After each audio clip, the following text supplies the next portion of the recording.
देखो परमेश्वर ने उसको आज्ञा नहीं देती सी, नींद में नु जा योना जैसी परमेश्वर की आज्ञा को तोड़ के तर्शीश को चला गया। सो कुछ देर तक वो तर्शीश के जहाज में बैठ के सफर कर रहा। देखो परमेश्वर की आज्ञा को तोड़ के गया। परमेश्वर ने उसको टिकट लैंड तो रोक आने, कुछ देर तक सफर करने तो भी रोक आने।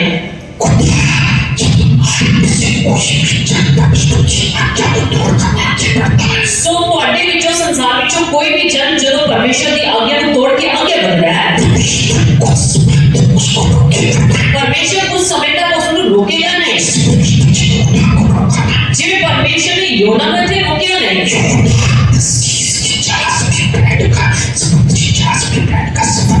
योना तर्शीश से वह जान तक समुद्री जहाज में बैठ के सफर करके जा गया। आगे जाके देख लिया की होया, और बड़ा लेकर उस पर चढ़ गया कि उनके साथ यहोवा के सम्मुख से तर्शीश को चला जाए। तब यहोवा ने समुद्र में एक प्रचंड आंधी चलाई और समुद्र में बड़ी आंधी उठी, यहाँ तक कि जहाज टूटने पर था। तब महिला लोग डर कर अपने अपने देवता की दुहाई देने लगे। देखो जिस तर्शीश के विच योना बैठा होया सी जान लई जहाज विच, कुछ समय तक उसने सफर आराम कर लिया। सो नींद भी उसको आई। देखो जड़ा परमेश्वर की आज्ञा को तोड़ के जहाज विच बैठा है, उसको जहाज विच बैठी बैठी थोड़ी नींद भी आ गई। कई बार लोग परमेश्वर की आज्ञा को तोड़ के दूसरी बात निकल जाते हैं। सो दूसरी तरफ के बल में परमेश्वर उन्हें कुछ सफलता ठीक करता है, कुछ समय तक उन्हें तो बढ़िया सफर करने देता है। सो योना को कुछ समय तक तर्शीश का सफर करने देता। सो नींद भी उन्हें अच्छी तरह देती। पर योना जब समुद्र के बीचों बीच पहुंच गया, उधर जाके उसको घेर लेता। कितना घेर लेता? जहाज जड़ा सी ओ की बोलना पिया। समुद्र विच परमेश्वर ने की चलाई? तगड़ी आंधी चलाई। देखिए कि आंधी इतनी तेज चलाई कि जिस जहाज में योना सफर कर रहा सी, वो जैसे डोले खान लग गया। ऐसा लगता सी कि जहाज हुने हुने डूब जाएगा। जो उसके अंदर और यात्री बैठे थे, वो सारे सारे डर गए। जहाज को चला रहे थे मल्ला वो भी डर गए कि आज सारे जहाज में की हो जाए। इतनी तगड़ी आंधी चल रही। देखो उस योना को परमेश्वर ने समुद्र में जाके घेर लेता। कई बार तुसी जब परमेश्वर की आज्ञा को तोड़ के दूसरे रास्ते पर जाओगे, तो कुछ समय तक परमेश्वर आपको कुछ नहीं करेगा, पर कुछ समय के बाद जाके थोड़ा पीछा करेगा। जिਵੇਂ परमेश्वर ने इस योना नबी का पीछा किया, समुद्र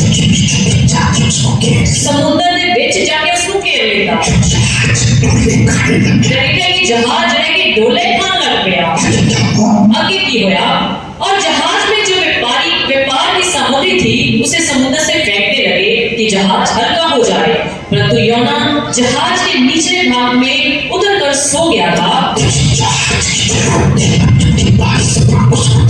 देखो जहाज में जड़े लोग बैठे थे अपने भारी भारी सामान जड़े कि बाहर सटल लग पाए कि किसी तरीके से सारा जहाज है कि हल्का हो जाए, इस अस्सी सारे जड़े कि डूबन तो बच जाए।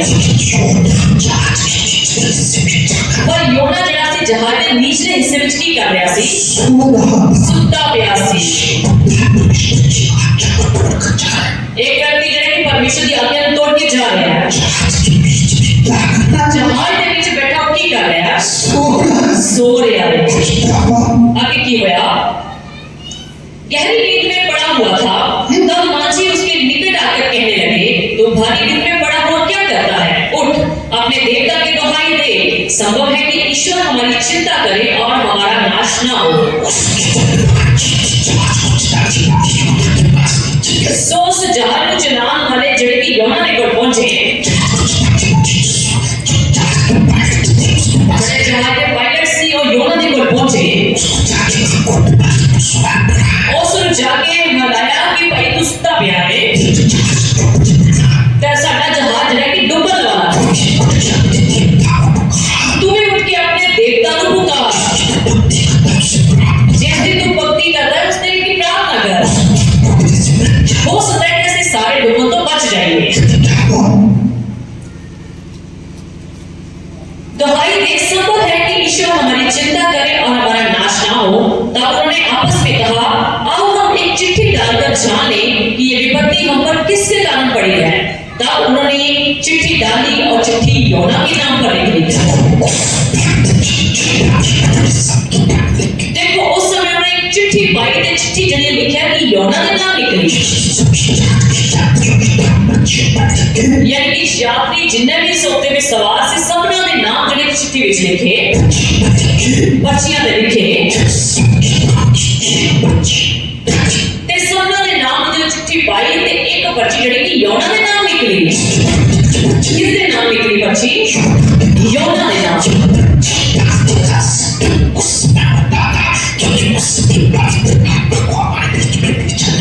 सो ए पर्ची का सिस्टम तब तक सी जब तक पवित्र आत्मा जड़ा कि इस दुनिया दे विच संसार में साडे विच भेजा नहीं गया। पर जब पवित्र आत्मा को पक्के तौर ते साडे विच भेज दिया गया,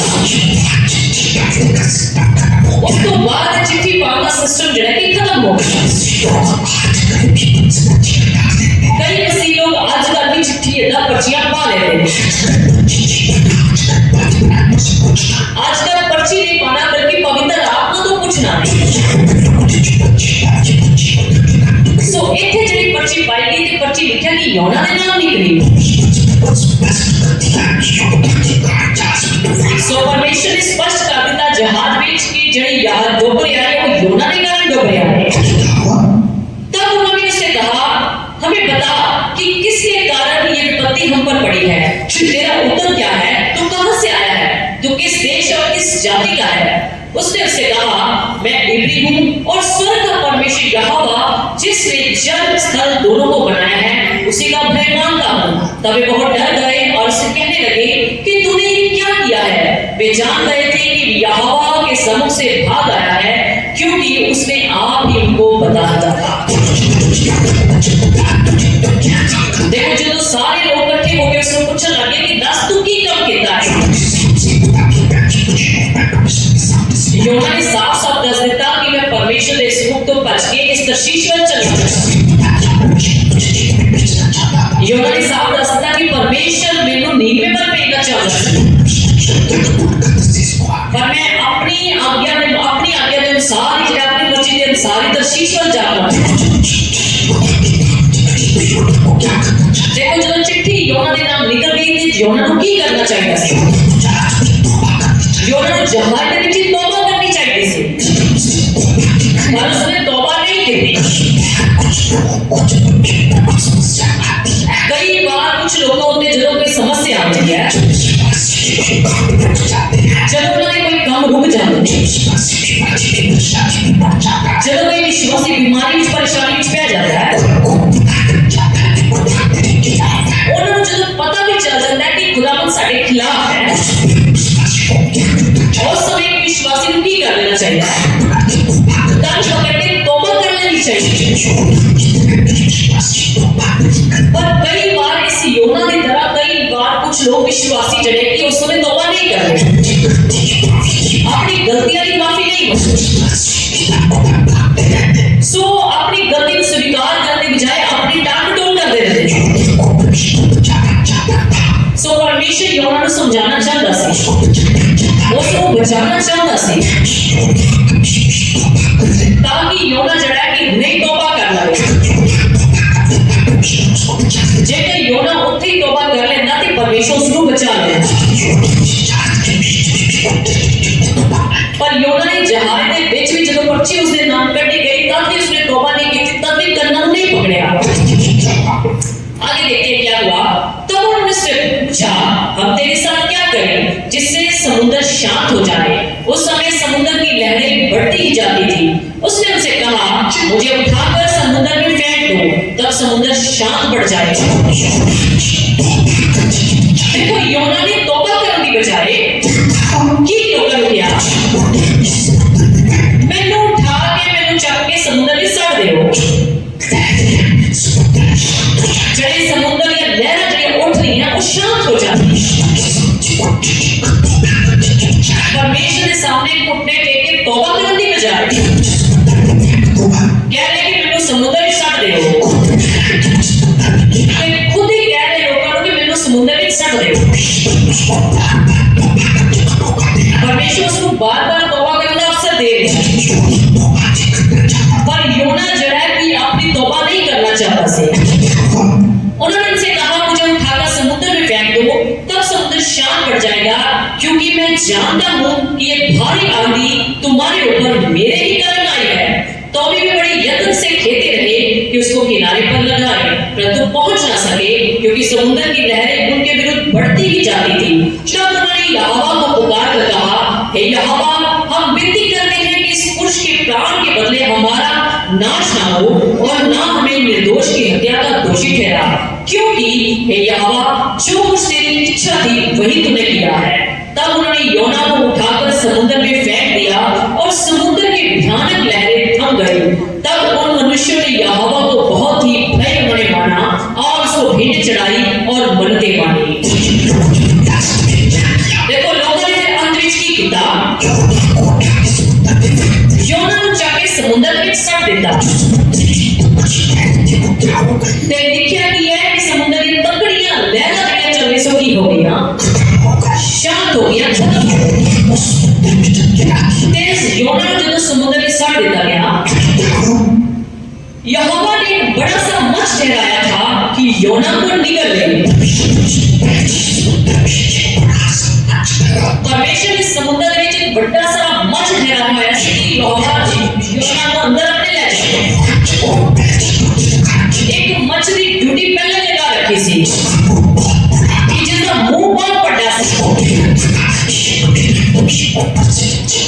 उस आज्ञा देती हुई थी कि एक मेरा सेवक जड़ा के ऊपर दिया आवेगा, उसको अपने मुंह से जाके पेट में ले जाना।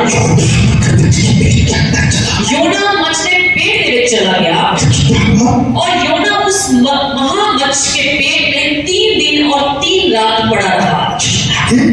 तब योना ने उसके पेट में से अपने परमेश्वर यहोवा से प्रार्थना करके कहा, मैंने संकट में पड़े हुए यहोवा की दुहाई दी, क्योंकि और उसने मेरी सुन ली। अदलों के उधर से मैं चिल्ला उठा और तूने मेरी सुन ली। तूने मुझे गहरे सागर में समुद्र की थाह डाल दिया और मैं धाराओं के बीच में पड़ा था। तेरी भड़काई हुई सब तरंगे और लहरें मेरे ऊपर से बह गई। तब मैंने कहा, मैं तेरे सामने से निकाल दिया गया हूँ, कैसे मैं अब तेरे पवित्र मंदिर की ओर ताकूंगा। मैं जल के यहाँ तक घिरा हुआ था कि मेरे प्राण निकले जाते थे। गहरा सागर मेरी चारों ओर था और मेरे सिर में सिवार लिपटा हुआ था। मैं पहाड़ों की जड़ तक पहुंच गया था। मैं सना की भूमि में बंद हो गया था। तो भी हे मेरे परमेश्वर यहोवा, तूने मेरे प्राणों को गड्ढे में से निकाला है। तब मैं मूर्छा खाने लगा। तब मैंने यहोवा को स्मरण किया और मेरी प्रार्थना तेरे पास व तेरे पवित्र मंदिर में पहुंच गई। जो लोग धोखे की व्यर्थ वस्तुओं पर मन लगाते हैं वे अपने करुणा विधान को छोड़ देते हैं, परंतु मैं ऊंचे शब्द से धन्यवाद करके तुझे बलिदान चढ़ाऊंगा। जो मन्नतें मैंने मानी उसको पूरी करूंगा। उद्धार यहोवा ही से होता है। तब यहोवा ने मछ को आज्ञा दी और उसने योना को स्थल पर उगल दिया। देखो योना जैसे मछ ने पेट में चला गया, 3 दिन के 3 रात उसने पेट में गया। दस्या जाता है कि मछ ने पेट में इतना ज्यादा जहर होता है, फिर भी योना का दिमाग उसने चंगे ढंग कम कर गया। ਇਹ ਪਰਮੇਸ਼ਰ ਦੀ ਕਿਰਪਾ ਸੀ ਕਿ ਮੱਝ ਦੇ ਪੇਟ ਵਿੱਚ ਜਾ ਕੇ ਉਹਦਾ ਦਿਲ ਦੀ ਮੰਗ ਕੰਮ ਕਰ ਰਿਹਾ ਸੋ ਯੋਨਾ ਜਦ ਤੱਕ ਜਹਾਜ਼ ਦੇ ਵਿੱਚ ਸੀ ਤਦ ਤੱਕ ਤੋਬਾ ਨਹੀਂ ਕੀਤੀ ਜਦ ਮੱਝ ਦੇ ਪੇਟ ਵਿੱਚ ਪਹੁੰਚ ਗਿਆ ਹੁਣ ਅੰਦਰ ਜਾ ਕੇ ਤੋਬਾ ਕਰ ਰਿਹਾ ਬਾਹਰ ਉਸਨੇ ਤੋਬਾ ਨਹੀਂ ਕੀਤੀ ਜਦੋਂ ਮੱਝ ਦੇ ਪੇਟ ਵਿੱਚ ਪਹੁੰਚ ਗਿਆ ਜਦੋਂ ਉਸਨੂੰ ਨਾਸ਼ਤਾ ਨਹੀਂ ਮਿਲ ਰਿਹਾ ब्रेकफास्ट नहीं मिल रहा और कुछ चीजें नहीं मिल रही और उसमें कपड़े प्रेस करते हुए नहीं मिल रहे और अंदर पेस्ट भी नहीं मिल रहा करने और अंदर बैठा तौबा कर रहा कई लोग संसार की चर्चा देखते परमेश्वर की आज्ञा को तोड़ के जगह उत्पन्न जब आगे बढ़ते हैं जब समस्या ਦੇ ਵਿੱਚ ਪੈ ਜਾਂਦੇ मतलब समस्या छोटी होती है तब तक तौबा नहीं करते जब समस्या जिंदगी की बढ़ जाती है कई बार कुछ लोग जब योना की तरह मच के पेट में पहुंच जाते हैं जब तकड़ी समस्या में पै जाते हैं जब तकड़ी बीमारी में पै जाते हैं फिर जाके उन लोग तौबा करते हैं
और अच्छा लगा, और मैंने चंगा थोड़ा लगा, सा और पढ़ा, थोड़ा जा और पढ़े और अच्छा लगा। और चंगा मैंने लगा। सोचा आज तो संडे का दिन है, मैं सोचा आज का इतवार का दिन है, चर्च लगा होगा, चर्च लग गया जब होगा, इसको पढ़ने से इतना अच्छा लगा, ਜਦੋਂ ਇਸ ਨੂੰ ਪੜ੍ਹਨਾ ਨਹੀਂ ਇੰਨਾ ਚੰਗਾ ਲੱਗਿਆ चर्च में जाकर इतना अच्छा ਤੇ लगा। ਉਸ ਚਰਚ ਵਿੱਚ ਮੈਂ ਜਾਵਾਂਗਾ ਕਿੰਨਾ ਵਧੀਆ ਲੱਗੇਗਾ। चर्च में क्या नीचे बैठा, चर्च खत्म हो गया, घर आ गया। ਮੈਂ ਚਰਚ ਵਿੱਚ ਗਿਆ, ਪਿੱਛੇ ਬੈਠਿਆ ਤੇ ਚਰਚ ਖਤਮ ਹੋਇਆ, ਘਰ ਵਾਪਸ ਆਇਆ।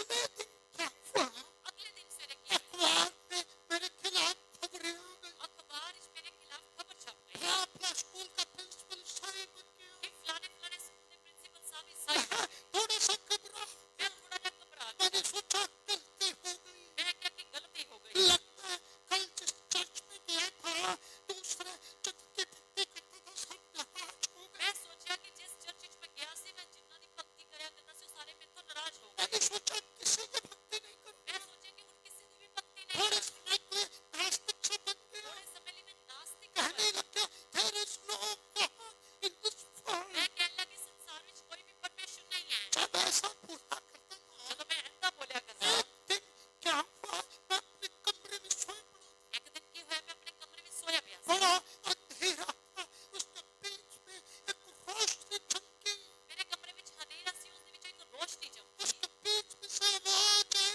ਤੇ ਉਸ ਦੇ ਵਿੱਚੋਂ ਇੱਕ ਆਵਾਜ਼ ਸੁਣਾਈ, my son, I have chosen you, ਮੇਰੇ ਬੇਟੇ ਮੈਂ ਤੈਨੂੰ ਚੁਣਿਆ ਹੈ, will you do my service। ਕੀ ਤੂੰ ਮੇਰੀ ਸੇਵਾ ਕਰੇਗਾ। जब वो आवाज आई, मैंने आवाज से पूछा ਜਦੋਂ ਉਹ ਆਵਾਜ਼ ਮੈਨੂੰ ਸੁਣਾਈ ਦਿੱਤੀ, ਮੈਂ ਉਸ ਆਵਾਜ਼ ਨੂੰ ਪੁੱਛਿਆ आप कौन ਕਿ हो। ਤੁਸੀਂ ਕੌਣ ਹੋ। उस आवाज ने मुझे फिर उत्तर दिया, ਉਸ ਆਵਾਜ਼ ਨੇ ਮੈਨੂੰ ਫਿਰ ਉੱਤਰ ਦਿੱਤਾ, मैं मुक्तिदाता प्रभु यीशु मसीह जो तुझे अपने घर में ਮੈਂ लेकर गया था। ਮੁਕਤੀਦਾਤਾ ਪ੍ਰਭੂ ਯਿਸੂ ਜੋ ਸੀ ਤੇਰਾ ਤੈਨੂੰ ਆਪਣੇ ਘਰ ਵਿੱਚ ਪਹੁੰਚਾਇਆ ਸੀ।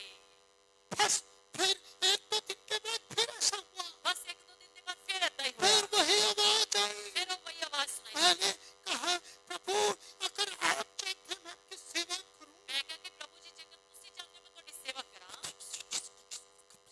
ਮੈਂ ਤਾਂ ਦੇਖੋ ਇੱਕ ਸੀਨੀਅਰ ਸੈਕੰਡਰੀ ਸਕੂਲ ਦਾ ਪ੍ਰਿੰਸੀਪਲ ਹਾਂ, ਮੇਰੇ 25,000 ਰੁਪਏ ਤਨਖਾਹ ਹੈ, ਤੇ ਤੁਸੀਂ ਕਹਿੰਦੇ ਮੇਰੀ ਸੇਵਾ ਕਰ। ਪ੍ਰਭੂ ਨੇ ਕਿਹਾ ਕਿ ਬੇਟਾ ਤੂੰ ਮੇਰਾ ਕੰਮ ਕਰ। ਮੈਂ ਕਿਹਾ ਕਿ ਪ੍ਰਭੂ ਜੀ ਮੈਂ ਤੁਹਾਡਾ ਕੰਮ ਕਰਾਂਗਾ, ਤੁਸੀਂ ਮੈਨੂੰ ਇੱਕ ਪ੍ਰੋਮਿਸ ਕਰੋ, ਮੈਂ ਜਿੱਥੇ ਵੀ ਜਾਵਾਂ, ਜਿੱਥੇ ਵੀ ਰਹਾਂ, ਜਿੱਥੇ ਵੀ ਪ੍ਰਚਾਰ ਕਰਾਂ, ਤੁਸੀਂ ਮੇਰੇ ਨਾਲ ਰਹਿਣਾ। ਪ੍ਰਭੂ ਨੇ ਕਿਹਾ ਕਿ ਮੈਂ ਤੇਰੀ ਗੱਲ ਨੂੰ ਮੰਨਾਂਗਾ, ਮੈਂ ਤੇਰੇ ਨਾਲ ਹੋਵਾਂਗਾ, ਪਰ ਤੂੰ ਵੀ ਇੱਕ ਪ੍ਰੋਮਿਸ ਕਰ।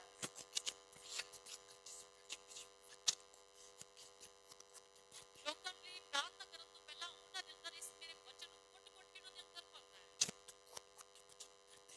ਜਦੋਂ ਤੂੰ ਘੁੱਟ-ਘੁੱਟ ਕੇ ਉਹਨਾਂ ਦੇ ਵਿੱਚ ਵਚਨ ਭਰਦਾ, ਉਹਨਾਂ ਨੂੰ ਵਚਨ ਸਿਖਾ ਦੇਵੇਗਾ। उसके बाद ਉਸ ਤੋਂ ਬਾਅਦ जो तू उनके लिए प्रार्थना करेगा ਉਸ ਤੋਂ ਬਾਅਦ ਜੋ ਤੂੰ ਉਹਨਾਂ ਲਈ ਪ੍ਰਾਰਥਨਾ वो ਕਰੇਗਾ, वचन को कबूल कर लेंगे, ਜਿਹੜਾ ਜਨ वचन ਨੂੰ ਕਬੂਲ ਕਰੇਗਾ, उसके लिए जो तू कहेगा ਉਸ ਦੇ ਲਈ ਜੋ ਕੁਝ ਤੂੰ ਕਹੇਗਾ, तेरी सुनकर चल। ਮੈਂ ਤੇਰੀ ਸੁਣ ਕੇ ਚੱਲਾਂਗਾ।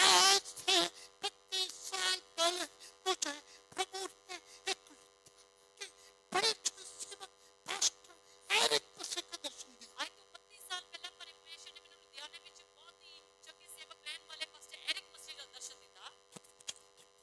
ਪਰਮੇਸ਼ਰ ਮੈਨੂੰ ਉਹਨਾਂ ਦੇ ਕੋਲ ਲੈ ਆਏ, 2 ਸਾਲ ਤੱਕ ਉਹਨਾਂ ਦੇ ਕੋਲ ਮੈਂ ਰਿਹਾ, ਉਹਨਾਂ ਕੋਲ ਰਹਿ ਕੇ ਬਹੁਤ ਕੁਝ ਮੈਂ ਸਿੱਖਿਆ। ਉਹਨਾਂ ਦੇ ਆਸ਼ੀਰਵਾਦ ਦੇ ਨਾਲ ਪਰਮੇਸ਼ਰ ਨੇ ਮੈਨੂੰ ਇੱਕ ਅਲੱਗ ਤੋਂ ਚਰਚ ਦਿੱਤਾ। ਕਈ ਸੇਵਕ ਲੋਕ ਆਪਣੇ ਸੀਨੀਅਰ ਪਾਸਟਰ ਨੂੰ ਭੁੱਲ ਜਾਂਦੇ ਨੇ, ਜਿਨ੍ਹਾਂ ਤੋਂ ਬਰਕਤ ਲਿੱਤੀ, ਜਿਨ੍ਹਾਂ ਤੋਂ ਆਸ਼ੀਰਵਾਦ ਲਿੱਤਾ, ਜਿਨ੍ਹਾਂ ਤੋਂ ਵਚਨ ਸਿੱਖਿਆ, ਉਹਨਾਂ ਨੂੰ ਭੁੱਲ ਜਾਂਦੇ ਨੇ। ਅੱਜ ਵੀ